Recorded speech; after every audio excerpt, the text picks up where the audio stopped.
Hey my dudes, I run a bakery from home called Bogre Lada. I had already prepped all the buns earlier this week and froze them, which is just how things have to work around here with my fridge and freezer situation. My fiance Axel had pulled them from the freezer the night before so that they could proof overnight. First up were the giflar. They were flavored with buttermilk and brown sugar. They were looking great. Meanwhile, the cinnamon buns still needed a bit more time to rise, so I put a heater on the floor to give them like a gentle push. While I waited on those, I baked off all the peanut butter and jelly thumbprints. This is my very American take on the classic hallongrotta, which is like a super popular raspberry jam cookie here in Sweden. Once those were out of the oven, the cinnamon buns were ready to go. I baked them off and gave them their traditional topping of pearl sugar because, obviously. I love these so much. I think cinnamon might actually be my favorite, even more than cardamom. By then, the cookies had cooled enough to pop out of their molds, which took, oh my god, forever. Axel had to jump in and help me with that. Teamwork makes the dream work. Meanwhile, the buns were still finishing up in batches. I try not to bake 2 trays at once in my oven because I'm not a huge fan of the fan setting.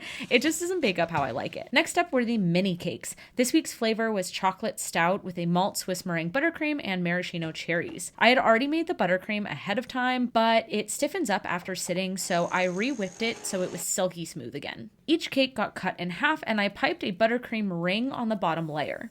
Then I scraped down the inside of the ring to form a little well for the cherry jam. These cakes are super moist, so I wanted to keep the jam from soaking into them too much. I topped them with a little buttercream flour and half a maraschino on top of each. These are real maraschino cherries from Luxardo, by the way. That's why they're really dark and not that gross neon red. And then it was time to pack. I definitely was a little bit behind schedule at this point, but thankfully my friend Matilda came over and helped me get everything boxed up. Then we headed out to the park and handed out the boxes, and that was it. Another Saturday in the books.